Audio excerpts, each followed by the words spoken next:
शांति। सुनते हैं आज 29 अक्टूबर 2023 के अव्यक्त बाप दादा के अनमोल महावाक्य। रिवाइज डेट है 27 फरवरी 1996। आज टाइटल में बाबा ने कहा, सत्यता का फाउंडेशन है पवित्रता और निशानी है चलन व चेहरे में दिव्यता। आज सत बाप, सत शिक्षक, सत गुरु अपने चारों ओर के सत्यता के शक्ति स्वरूप बच्चों को देख रहे हैं। सत्यता का फाउंडेशन है पवित्रता और सत्यता का प्रैक्टिकल प्रमाण चेहरे पर और चलन में दिव्यता होगी। दुनिया में भी अनेक आत्माएं अपने को सत्यवादी कहते हैं व समझते हैं, लेकिन संपूर्ण सत्यता पवित्रता के आधार पर होती है। पवित्रता नहीं तो सदा सत्यता रह नहीं सकती है। तो आप सबका फाउंडेशन क्या है? पवित्रता। तो पवित्रता के आधार पर सत्यता का स्वरूप स्वतः ही और सहज होता है। सत्यता सिर्फ सच बोलना, सच करना, इसको नहीं कहा जाता, लेकिन सबसे पहला सत्य जिससे आपको पवित्रता की व सत्यता की शक्ति आई, तो पहली बात है अपने सत्य स्वरूप को जाना। मैं आत्मा हूँ। ये सत्य स्वरूप पहले नहीं जानते थे, लेकिन पहला सत्य अपने स्वरूप को जाना। मैं फलानी हूँ या फलाना हूँ। बॉडी के हिसाब से वह सत्य स्वरूप था। सत्य स्वरूप है पहले स्वस्वरूप और फिर बाप के सत्य परिचय को जाना। अच्छी तरह से अपना सत्य स्वरूप और बाप का सत्य परिचय जान लिया है। तीसरी बात, इस सृष्टि चक्र को भी सत्य स्वरूप से जाना। यह चक्र क्या है और इसमें मेरा पार्ट क्या है। तो अपना पार्ट अच्छी तरह से स्पष्ट रूप से जान लिया। आपका पार्ट अच्छा है ना? सबसे अच्छा पार्ट संगम युग का कहेंगे, लेकिन आपका देव आत्मा का पार्ट भी विश्व में सारे चक्र की आत्माओं से श्रेष्ठ है। चाहे धर्म आत्माएं, महान आत्माएं भी पार्ट बजाती हैं, लेकिन वो आत्मा और शरीर दोनों से पवित्र नहीं है। और आप देवात्माएं शरीर और आत्मा दोनों से पवित्र हैं, जो सारे कल्प में और कोई आत्मा ऐसी नहीं। तो पवित्रता का फाउंडेशन सिवाय आपके और कोई भी आत्मा का श्रेष्ठ नहीं है। आपको देव आत्मा का पार्ट याद है? पांडवों को याद है? देव आत्मा की पवित्रता नेचुरल रूप में रही है। महान आत्माएं आत्माओं को पवित्र बनाती है, लेकिन बहुत पुरुषार्थ से। नेचुरल नहीं है, न नेचुरल है, न नेचर रूप में है। और आपकी आधा कल्प पवित्रता की जीवन नेचुरल भी है और नेचर भी है। कोई पुरुषार्थ वहाँ नहीं है। यहाँ का पुरुषार्थ वहाँ नेचुरल हो जाता है, क्योंकि वहाँ अपवित्रता का नाम निशान नहीं। मालूम ही नहीं कि अपवित्रता भी होती है ही। इसलिए आपके पवित्रता का प्रैक्टिकल स्वरूप देवता अर्थात दिव्यता का है। इस समय दुनिया वाले कितना भी अपने को सत्यवान समझे, लेकिन स्वस्वरूप की सत्यता ही नहीं जानते, बाप के सत्य परिचय को ही नहीं जानते, तो संपूर्ण सत्य स्वरूप नहीं कहेंगे। आप में भी सत्यता की शक्ति सदा तब रहेगी जब आपने और बाप के सत्य स्वरूप को स्मृति में रहेगी, तो स्वतः ही हर संकल्प भी आपका सत्य होगा।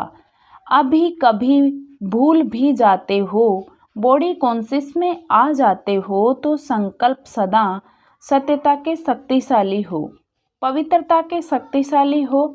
वह सदा नहीं रहता। सदा रहता है कि व्यर्थ भी होता है, तो व्यर्थ को सत्य कहेंगे। झूठ तो बोला ही नहीं, तो क्यों नहीं सत्य है। अगर कोई ये समझ कर बैठे कि मैं कभी भी झूठ नहीं बोलती, सदा सच बोलती, लेकिन सत्यता की परख है कि संकल्प, बोल, कर्म, संबंध, संपर्क सब में दिव्यता का अनुभव हो। बोल सच रहे हैं लेकिन दिव्यता नहीं है। देखते हो ना, कई बार कहेंगे मैं सच बोलती हूँ, मैं सच बोलती, मैं सदा सच्ची हूँ, लेकिन बोल में, कर्म में अगर दिव्यता नहीं है तो दूसरे को आपका सच सच नहीं लगेगा।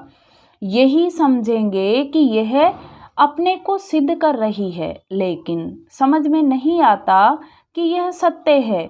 सत्य को सिद्ध करने के लिए सिद्ध करने की आवश्यकता नहीं है। अगर आपने सत्य को जिद से सिद्ध करते हैं तो वह दिव्यता नहीं दिखाई देती है। ये साधारणता है जो दुनिया में भी करते हैं। और बाप दादा सत्य की निशानी एक स्लोगन में कहते हैं, साकार द्वारा भी सुना, जो सच्चा होगा वह कैसे दिखाई देगा। सच तो नच सदा खुशी में नाचता रहेगा। जब जिद करके सिद्ध करते तो आप अपना या दूसरे का चेहरा नोट करेंगे तो वह खुशी का नहीं होगा, थोड़ा सोचने का और थोड़ा उदासी का होगा, नाचने का नहीं होगा। सच तो बिट्ठो नच, सच्चा खुशी में नाचता है तो खुशी में जीवन के दिन या रात बहुत अच्छी लगती है। और थोड़ा भी सत्य में असत्य मिक्स है तो उस समय की जीवन इतनी अच्छी नहीं लगेगी। जो सत्यता का अर्थ ही है सत्य स्वरूप में स्थित होके चाहे संकल्प, चाहे बोल, चाहे कर्म करना है। आगे बाबा ने कहा, आजकल दुनिया वाले तो स्पष्ट कहते हैं कि आजकल सच्चे लोगों का चलना ही मुश्किल है, झूठ बोलना ही पड़ेगा। लेकिन कई समय पर कई परिस्थितियों में ब्राह्मण आत्माएं भी मुख से नहीं बोलती, लेकिन अंदर समझती है कि कहाँ कहाँ चतुराई से तो चलना ही पड़ता है। उसको झूठ नहीं कहते लेकिन चतुराई कहते हैं। तो चतुराई क्या है? यह तो करना ही पड़ता है। तो वह स्पष्ट बोलते हैं और ब्राह्मण रॉयल भाषा में बोलते हैं, फिर कहते हैं मेरा भाव नहीं था, न भावना थी न भाव था, लेकिन करना ही पड़ता है, चलना ही पड़ता है। लेकिन ब्रह्मा बाप को देखा, साकार है ना निराकार के लिए, तो आप भी सोचते हो कि शिव बाप तो निराकार है, ऊपर मजे में बैठा है, नीचे आवे तो पता पड़े क्या है। लेकिन ब्रह्मा बाप तो साकार स्वरूप में आप सबके साथ ही रहे, स्टूडेंट भी रहे, और सत्यता व पवित्रता के लिए कितनी अपोजिशन हुई ना। तो चालाकी से चला, लोगों ने कितनी राय दी कि आप सीधा ऐसे नहीं कहो कि पवित्र रहना ही है, यह कहो कि थोड़ा थोड़ा रहो। लेकिन ब्रह्मा बाप घबराया नहीं। सत्यता की शक्ति धारण करने में सहन शक्ति की भी आवश्यकता है। सहन करना पड़ता है, झुकना पड़ता है, हार माननी पड़ती है, लेकिन वह हार नहीं है। उस समय के लिए हार लगती है लेकिन सदा ही विजय है। बाबा ने कहा, सत्यता की शक्ति से आज डायमंड जुबली मना रहे हैं। अगर पवित्रता और सत्यता नहीं होती तो आज आपके चेहरों से, चलन से आने वालों को जो दिव्यता अनुभव होती है वह नहीं होती। चाहे प्यादा भी है, नंबरवार तो है ही ना, महारथी भी है, नाम के महारथी नहीं, लेकिन जो सच्चे महारथी हैं अर्थात सत्यता की शक्ति से चलने वाले महारथी हैं, जो परिस्थिति को देखकर सत्यता से जरा भी किनारा कर लेते, कहते हैं और कुछ नहीं किया, एक दो शब्द ऐसे बोल दिए, दिल से नहीं बोले, ऐसे बाहर से थोड़ा बोल दिए, तो ये संपूर्ण सत्यता नहीं है। सत्यता के पीछे अगर सहन भी करना पड़ता तो वह सहन नहीं है, बल बाहर से लगता है कि हम सहन कर रहे हैं, लेकिन आपके खाते में वह सहन शक्ति के रूप में जमा होता है। नहीं तो क्या होता कि अगर कोई थोड़ा सा भी सहन करने में कमज़ोर हो जाता है तो उसे असत्य का सहारा जरूर लेना पड़ता है। तो उस समय ऐसे लगता है जैसे सहारा मिल गया, ठीक हो गया, लेकिन उसके खाते में सहन शक्ति जमा नहीं होती। तो बाहर से ऐसे समझेंगे कि हम बहुत अच्छे चलते हैं, हमको चलने की चतुराई आ गई। लेकिन अगर अपना खाता देखेंगे तो जमा का खाता बहुत कम होगा। इसलिए चतुराई से नहीं चलो। एक दो को देखकर भी कॉपी करते हैं, ये ऐसे चलती है ना, तो इसका नाम बहुत अच्छा हो गया, ये बहुत आगे हो गई है। और हम सच्चे चलते हैं ना, तो हम पीछे के पीछे ही रह गए। लेकिन वह पीछे रहना नहीं है, वह आगे बढ़ना है।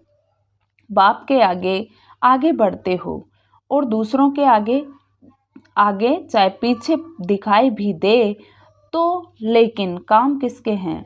बाप से या आत्माओं से? बाप से ना, तो बाप के दिल में आगे बढ़ना अर्थात सारे कल्प के प्रारब्ध में आगे बढ़ना। और अगर यहाँ आगे बढ़ने में आत्माओं को कॉपी करते हो तो उस समय के लिए आपका नाम होता है, शान मिलता है, भाषण करने वाली लिफ्ट में आते हो, सेंटर संभालने की लिस्ट में आते हो। लेकिन सारे कल्प की प्रारब्ध नहीं बनती। जिसको बाप दादा कहते हैं मेहनत की, बीज डाला, वृक्ष बड़ा किया, फल भी निकला, लेकिन कच्चा फल खा गए। हमेशा के लिए प्रारब्ध का फल खत्म हो जाता है। तो अल्पकाल की शान मान नाम के लिए कॉपी नहीं करो। यहाँ नाम नहीं है, लेकिन बाप के दिल में नंबर आगे नाम है। इसलिए डायमंड बनना है तो यह चेकिंग सब करो। जरा भी रॉयल रूप का दाग डायमंड में छिपा हुआ तो नहीं है, तो सत्यता की शक्ति से दिव्यता को धारण करो। कुछ भी सहन करना पड़े, घबराओ नहीं। सत्य समय प्रमाण स्वयं सिद्ध होगा। कहते भी हो ना कि सत्य की नाव डोलती है लेकिन डूबती नहीं, तो किनारा तो ले लेंगे ना। निर्भय बनो। अगर कहाँ भी सामना करना पड़ता है तो ब्रह्मा बाप के जीवन को आगे रखो। ब्रह्मा बाप के आगे दुनिया की परिस्थितियाँ तो थी, लेकिन वैरायटी बच्चों की भी परिस्थितियाँ रही। लेकिन संगठन में होते, जिम्मेवारी होते, सत्यता की शक्ति से विजयी हो गए। बच्चों की खिटपिट ब्रह्मा बाप ने नहीं देखी क्या? ब्रह्मा बाप के आगे भी वैरायटी संस्कार वाली आत्माएं रही। लेकिन इतनी सब परिस्थितियां होते हुए सत्यता की स्वस्थिति ने संपूर्ण बना दिया। आगे कहा बाबा ने, तो आप सबको क्या बनना है? चतुराई तो नहीं है ना? बहुत अच्छा बोलते हैं, मैंने कुछ नहीं किया। थोड़ा चतुराई से तो चलना ही पड़ता है, लेकिन कब तक? तो सहन शक्ति धारण कर असत्य का सामना करो, प्रभाव में नहीं आ जाओ। कई समझते हैं कि हमने महारथियों में भी ऐसे देखा था ना। फॉलो तो महारथियों को ही करना है ना। अभी ब्रह्मा बाबा तो सामने है नहीं, महारथी हैं, उसको फॉलो किया। लेकिन अगर महारथी भी मिक्स करता है, चतुराई से चलता है, तो उस समय महारथी नहीं है, उस समय ग्रहचारी में है ना कि महारथी है। इसलिए बाप ने क्या स्लोगन दिया? फॉलो फादर या सिस्टर ब्रदर। तो साकार कर्म में ब्रह्मा बाप को आगे रखो, फॉलो करो, और अशरीरी बनने में निराकार बाप को फॉलो करो। चाहे अच्छे अच्छे बच्चे भी हैं, लेकिन वह भी फॉलो फादर करते हैं।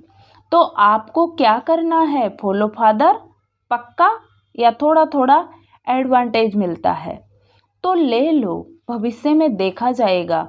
कई ऐसे भी सोचते हैं कि सतयुग में चाहे कम पद पाएंगे, लेकिन सुखी तो होंगे ही, दुख तो होगा ही ना।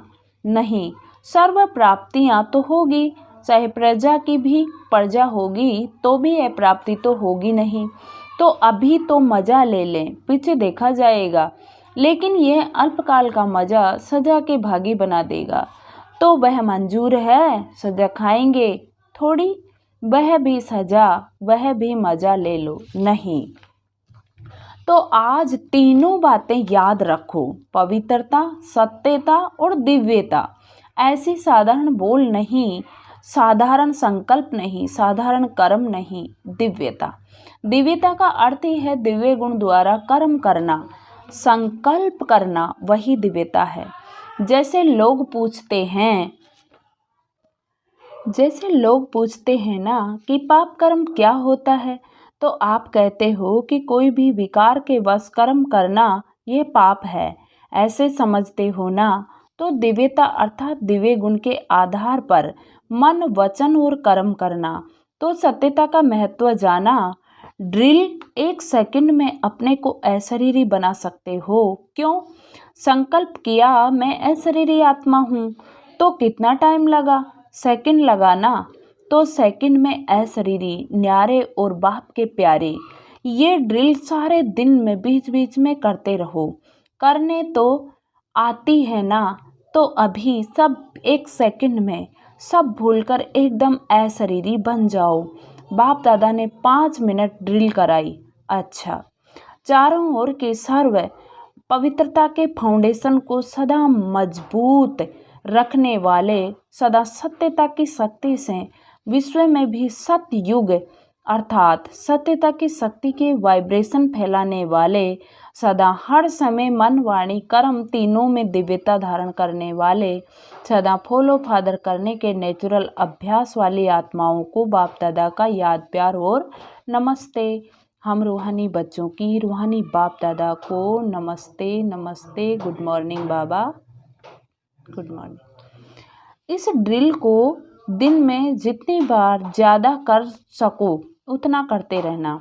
चाहे 1 मिनट में करो, 3 मिनट, 2 मिनट का टाइम न भी हो तो 1 मिनट, आधा मिनट। ये अभ्यास करने से लास्ट में अशरीरी बनने में बहुत मदद मिलेगी। बन सकते हैं। अभी सभी अशरीरी हुए या युद्ध में मेहनत करते करते टाइम पूरा हो गया, सेकंड में बन सकते हो। बहुत काम है फिर भी बन सकते हो, मुश्किल नहीं है। यूएनए में बहुत भागदौड़ कर रही हो और अशरीरी बनने की कोशिश करो, होगा। अगर ये अभ्यास समय प्रति समय करेंगे तो ऐसे ही नेचुरल हो जाएगा। जैसे शरीर भान में आना, मेहनत करते हो क्या, मैं फलानी हूँ, ये मेहनत करते हो, नेचुरल है। तो यह भी नेचुरल हो जाएगा। जब चाहो अशरीरी बनो, जब चाहो शरीर में आ जाओ। अच्छा, काम है, आओ। इस शरीर का आधार लो, लेकिन आधार लेने वाली मैं आत्मा हूँ, वह नहीं भूलें। करने वाली नहीं हूँ, कराने वाली हूँ। जैसे दूसरे से काम कराते हो ना, उस समय अपने को अलग समझते हो ना, वैसे शरीर से काम कराते हुए भी कराने वाली मैं अलग हूँ। ये प्रैक्टिस करो तो कभी भी बॉडी कॉन्शियस की बातें में नीचे ऊपर नहीं होंगे, समझा। आज का वरदान है, प्यारे बाबा ने ब्राह्मण वत्सों को वरदान दिया। स्नेह के सागर में समाकर मेरेपन की मैल को समाप्त करने वाले पवित्र आत्मा भव। स्नेह के सागर में समाकर मेरेपन की मैल को समाप्त करने वाले पवित्र आत्मा भव। जो सदा स्नेह के सागर में समाये रहते हैं, उनको दुनिया की किसी भी बात की सुध बुध नहीं रहती। स्नेह में समाये होने के कारण वे सब बातों से सहज ही परे हो जाते हैं। भक्तों के लिए कहते हैं, यह तो खोए हुए रहते हैं, लेकिन बच्चे सदा प्रेम में डूबे हुए रहते हैं। उन्हें दुनिया की स्मृति नहीं, मेरा मेरा सब खत्म। अनेक मेरा मेला बना देता है। एक बाप मेरा तो मेलापन समाप्त हो जाता और आत्मा पवित्र बन जाती है। स्लोगन है, बुद्धि में ज्ञान रत्नों को ग्रहण करना और कराना ही होली हंस बनना है। बुद्धि में ज्ञान रत्नों को ग्रहण करना और कराना ही होली हंस बनना है। अच्छा, ओम शांति। आज की मुरली से सोमान लेंगे, मैं पवित्र होली हंस आत्मा हूँ, मैं पवित्र होली हंस आत्मा हूँ। अच्छा, ओम शांति। शुक्रिया बाबा, शुक्रिया।